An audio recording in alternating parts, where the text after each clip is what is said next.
evening, everybody, and welcome to the Metal Magdalene with Jet right here on Metal Messiah Radio. Today we have a guest returning to the show to give us some band updates. We have Scott Reigel of Florida old school death metalers Brutality. Welcome back to the show, Scott. How you doing? Doing good. So, Scott, I mentioned you returning to the show, and I looked to see when the last time you were on, and it was like back in 2010. Yeah, a little after that, yes. Back then, when we were coming back. So yeah, because I was looking on the banner. So tell us, in the past 8-9 years, have you guys been like playing out or focusing on writing? What's been going on? Well, in the last 8 years, at first we kind of focused on just getting merchandise to our fans, because we were just now getting actually familiar with the internet, because we had never used that before. Right. You know, so when we kind of reunited, and that's kind of why we reunited, because we've seen fans out there that had pages for us, and we weren't making them, and we were on, like, you know, MySpace and Facebook, and there's these Brutality pages that these fans made. So that's how we kind of got into the internet, and we started making merchandise, and then we all decided to get together and do like a reunion show with the Screams of Anguish lineup, and we did Ruins of Humans.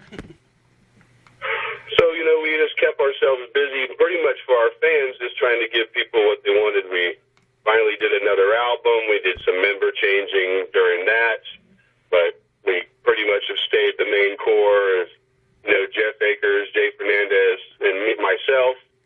And but now we've got Ronnie playing drums, and we've got our friend Jarrett Pritchard that we've known for 30 years playing the guitar and doing live shows with us, and he also records with us, so it's been really cool. It's been a hell of a ride. And you know, we were talking earlier about the 7-inch that you guys released, so tell us a little bit about that and why you felt like now was a good time to release this. Well, actually, Jarrett Pritchard, our friend, he has his own studio. That's where we record at, New Constellations in Orlando. He was buying a old 2-inch tape machine, analog, and that's how we always recorded our first 3 albums.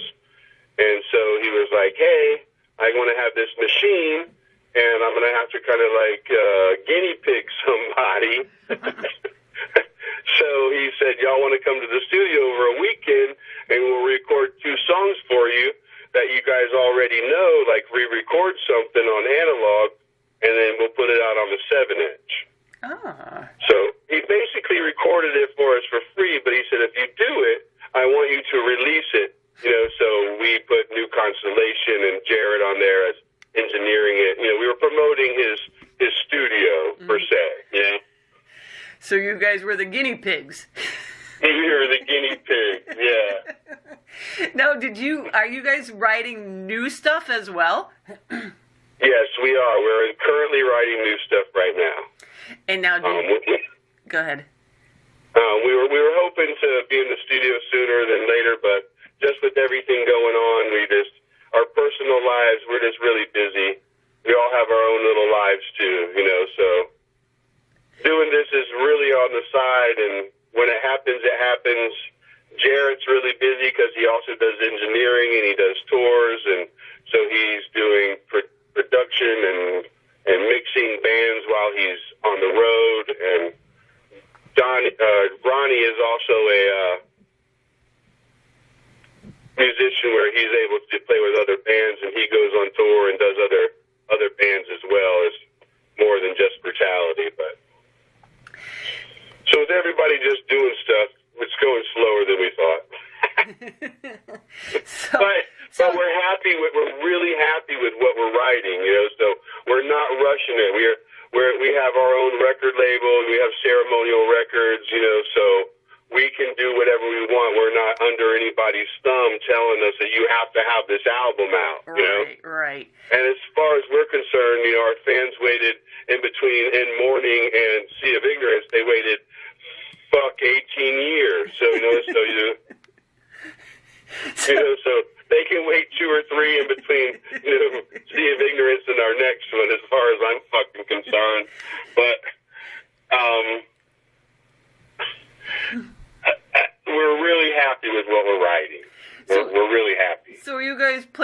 when you have it all said and done, are you thinking that you're gonna put it out as a full length, or you guys plan on like sticking an EP out there or something? No. The next one we put out is gonna be full length. And so what's this stuff sounding like so far? It sounds like Brutality. That's all I can say. It sounds like us. And it has Ronnie's. We're able to work with a little bit. I wouldn't say a better drummer. I don't want to say that because the drummer that was on the other albums and everybody, they're really unique drummers. It's just Ronnie is just so precise, and it's just very comforting to play with him. Because he's going to play it. Well, I was just going to ask you what's Ronnie added to the band. Yeah, Ronnie's in the band. Yeah, he joined the band a few years ago. Ronnie Farmer. He actually he came to us because he knew we were looking for a drummer. After we did Sea of Ignorance, Rustin played on it, but he lived on the other side of the state, and he just had other things going on in life that he needed to get taken care of to actually be in the band. So after Sea of Ignorance, we really didn't play shows at all for almost over a year because we didn't have a drummer that could play what Rustin played. Mm-hmm. And then until we got Ronnie, and then Ronnie was able to actually duplicate and actually play. He probably plays it better than Rustin did at this point.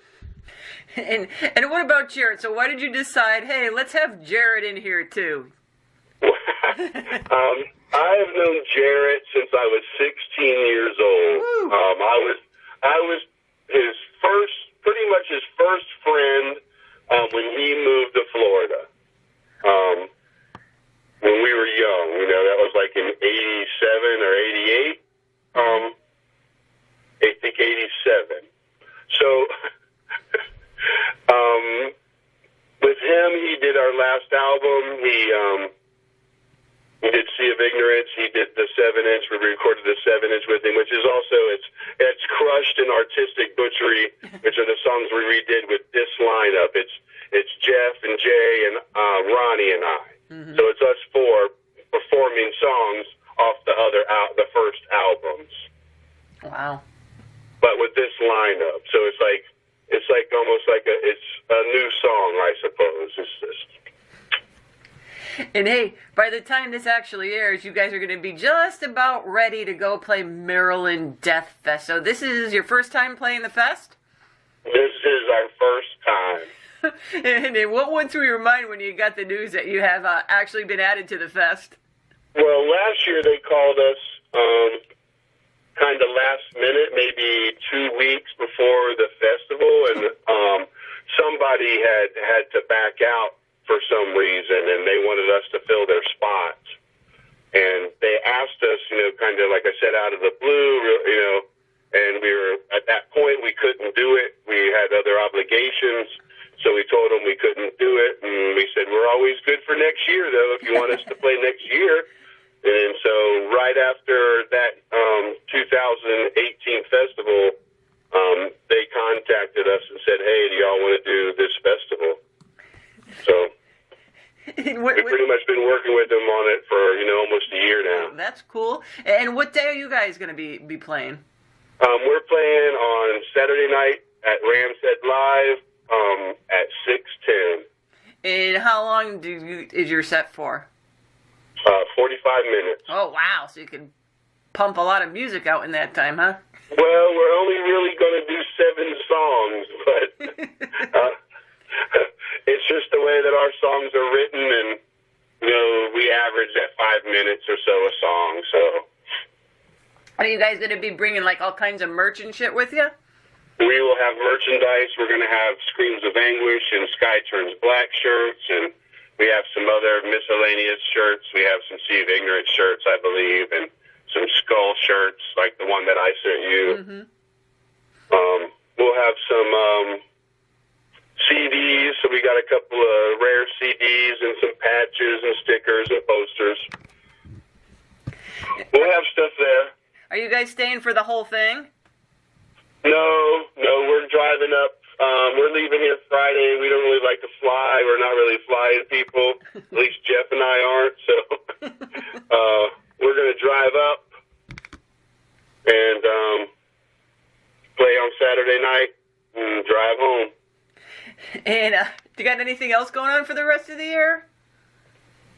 Just writing and wanting to record. And with Jarrett's and Ronnie's and everybody's schedule, we're just trying to all write together, so it's a collaboration. Jarrett's really busy. I know he'll have some input on the album and some of the writing, but he will definitely be doing the recording, and I wouldn't be surprised if he's got something to do with some leads and stuff on it. Cool, so it won't be like 18 more years. No. We're hoping by the end of the year, or at least, we've got some kind of news for everybody that it's recorded, and we try to keep everybody updated as much as possible. But we're just not used to the internet stuff, so we're really not, savvy in it. So we're not on it all the time. So we're not always posting what we're doing and what we're eating and whenever we took a shit and stuff like that. So if people want to know what you're doing, then probably the site that you visit the most would, I'm assuming, be Facebook, right? Somebody posts something on there. I mean, we try to post things that whenever things are happening, we'll post it. But okay, good. It's like whenever we don't have anything to post, it's usually Jay posting silly memes or something. Well, we like toast too. So the sad part is we get more hits and more likes and more stuff of our stupid memes off those news that we give. Well, that sounds like about right for social media. Yeah, nobody cares about the serious stuff. Well, if you had boobs, you'd probably get more hits. So, I don't know. Well, maybe so, So, all right, well, Scott, thanks for coming on the show, telling us, what's going on with the band, updating us. Within the next decade, we're going to be looking for some more music from you guys. And have fun at the Maryland Death Fest, and all the best to you and the guys. All right, thanks a lot. Thanks for having me on again. It's been a pleasure, like always. Thank you, Jet.